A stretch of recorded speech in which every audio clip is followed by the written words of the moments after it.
میں اگلے پروگرام کے لیے ایک تقریر پیش کرنے کے لیے محمد دانش بن حافظ اشرف علی کو دعوت دوں تو تشریف لائیں، قرآن کریم کی عظمت پر خطاب کریں گے۔ آ جائیے بھائی، ماشاءاللہ اس عنوان کی بہت ضرورت بھی ہے، آ جاؤ بھائی۔ السلام علیکم ورحمۃ اللہ وبرکاتہ۔ علیکم السلام۔ نحمده ونصلي على رسوله الكريم، اما بعد فقد قال الله تبارك وتعالى في القرآن المجيد والفرقان الحميد، اعوذ بالله من الشيطان الرجيم، بسم الله الرحمن الرحيم۔ الرحمن علم القرآن خلق الإنسان علمه البيان، وقال رسول الله صلى الله عليه وسلم خيركم من تعلم القرآن وعلمه۔ وہ معزز تھے زمانے میں مسلمان ہو کر، وہ معزز تھے زمانے میں مسلمان ہو کر، اور ہم خوار ہوئے تاریک قرآن ہو کر۔ الہی رونق اسلام کے سامان پیدا کر، الہی رونق اسلام کے سامان پیدا کر، دلوں میں مومنوں کے الفت قرآن پیدا کر۔ قابل قدر جناب صدر ذی وقار، حضرات اساتذہ کرام، برادران اسلام اور میرے عزیز دوستو، میں اس عظیم مجلس میں قرآن کریم کی فضیلت پر روشنی ڈالنا چاہتا ہوں۔ دعا کرے کہ اللہ تعالیٰ درست بات کہنے کی توفیق نصیب فرمائے۔ میرے محترم دوستو، قرآن کریم اللہ تبارک و تعالیٰ کا وہ مبارک کلام ہے جس کی تلاوت دلوں کو فرحت بخشتی ہے۔ یہ وہی قرآن ہے جس کی تلاوت سے اجڑے چمن میں بہار آتی ہے۔ یہی وہ قرآن ہے جس نے رسول کی رسالت کو اعجاز بخشا۔ یہی وہ قرآن ہے جس نے ضلالت و گمراہی کے دلدل میں پھنسی ہوئی انسانیت کو رشد و ہدایت کا پیغام سنایا۔ یہی وہ قرآن ہے جس کی بدولت محبوب حقیقی کی رضا نصیب ہوتی ہے۔ یہی وہ قرآن ہے جس کی بدولت فاروق رضی اللہ عنہ کو ایمان نصیب ہوا۔ یہی وہ قرآن ہے جس کی حفاظت کا وعدہ خود خالق کائنات نے فرمایا۔ یہ وہی قرآن ہے جو ہمارا معاشرتی و سماجی، اخلاقی و سیاسی، اقتصادی و مذہبی، عبادتی و معاملاتی مسائل کا حل ہے۔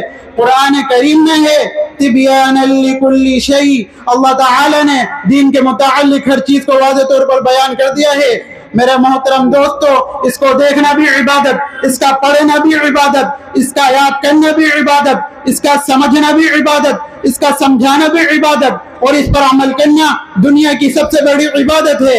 یہ کتاب انسانوں کے لیے دستور حیات ہے، بلکہ پوری انسانیت کے لیے آب حیات ہے۔ سبحان اللہ۔ محترم حضرات، اس عظمت والی کتاب سے سچی محبت و عقیدت اور کامل نسبت، اس کے احکام و ہدایت پر استقامت کے ساتھ عمل، اس کی خدمت و اشاعت وہ نسخہ اکسیر ہے جو افراد و اقوام عالم کے لیے دنیا و آخرت کی کامیابی و کامرانی، عزت و عظمت اور سربلندی کا وسیلہ ہے۔ چنانچہ ارشاد نبوی ہے، ان اللہ یرفع بہذا الکتاب اقواما، بے شک اللہ تعالیٰ اس قرآن کریم کی بدولت بہت سی قوموں کو بلندی عطا فرماتا ہے۔ کتاب اللہ اور رسول اللہ صلی اللہ علیہ وسلم سے سچی محبت اور کامل نسبت کی بدولت حضرت صحابہ کرام نے اسے سینوں سے لگایا، زندگی میں اتارا، پھر جدھر ان کے قدم پڑتے کامیابی ان کے قدم چومتی تھی۔ یہ قرآنی کی برکت تھی کہ دشت و صحرا ان کی راہ میں رکاوٹ نہ بن سکے۔ یہ صحابہ رضی اللہ عنہ قرآن کے سچے عاشق تھے، قرآنی تعلیمات و اخلاق کا پیکر مجسم تھے۔ اس کی برکت سے محض چند برسوں میں وہ تمام اقوام عالم پر چھا گئے۔ 1000 سالہ عظیم حکومتیں ان کے سامنے سر نگو اور پامال ہو گئی، اور عالم میں ایسا انقلاب برپا ہوا جس کی نظیر پیش کرنے سے تاریخ عالم عاجز ہے۔ شاعر نے کیا خوب کہا ہے، بات کیا تھی کہ نہ قیصر و کسریٰ سے دبے چند وہ لوگ کے اونٹوں کے چرانے والے۔ بات کیا تھی کہ نہ قیصر و کسریٰ سے دبے چند لوگ کے اونٹوں کے چرانے والے، جن کو کافور پر ہوتا تھا نمک کا دھوکہ، بن گئے دنیا کی تقدیر بدلنے والے۔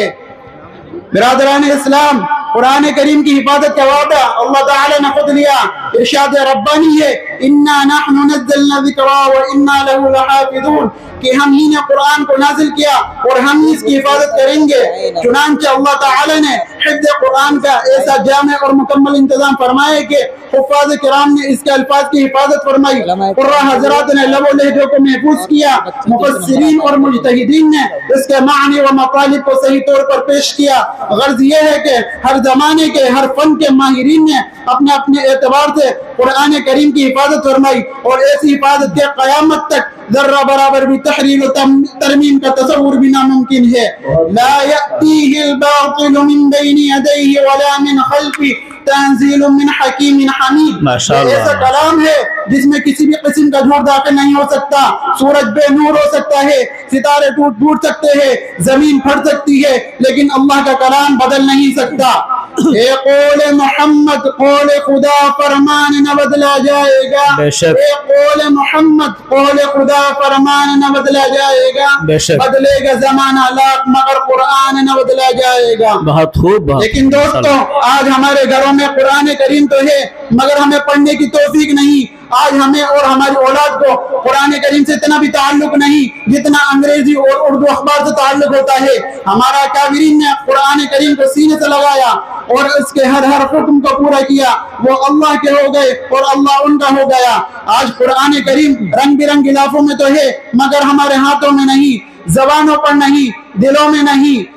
ناول اور افسانے پڑھنے کا وقت ہمارے پاس ہے مگر قرآن کریم کی تراجم اور اس کی تفسیریں اور اس کے احکام واقعات پڑھنے کا وقت ہمارے پاس نہیں. جبکہ اللہ تعالی نے ارشاد فرمایا کہ وَلَقَدْ يَسَّرْنَا الْقُرْآنَ لِلذِّكْرِ فَهَلْ مِن مُدَّكِرٍ کہ ہم نے قرآن کریم کو بہت آسان کر دیا ہے. اللہ تعالی ہم سب کو حافظ قرآن, حامل قرآن اور عامل قرآن بنائے اور تمام مسلمانوں کو قرآن سیکھنے, سکھانے اور اس پر عمل کرنے کی توفیق نصیب فرمائے. ماشاءاللہ. میں ایک شعر پر اپنی تقریر کو ختم کرتا ہوں. کلام اللہ کو دل میں بساؤ اے مسلمانوں, کلام اللہ کو دل میں بساؤ اے مسلمانوں, خدا کی ذات ہی سے لو لگاؤ اے مسلمانوں. زمانے میں خدا کا آخری پیغام قرآن ہے, زمانے میں خدا کا آخری پیغام قرآن ہے, اسی کو مقصد اصلی بناؤ اے مسلمانوں. وآخر دعوانا الحمدللہ رب العالمین. السلام علیکم ورحمۃ اللہ وبرکاتہ. ماشاءاللہ ماشاءاللہ, بہت خوب.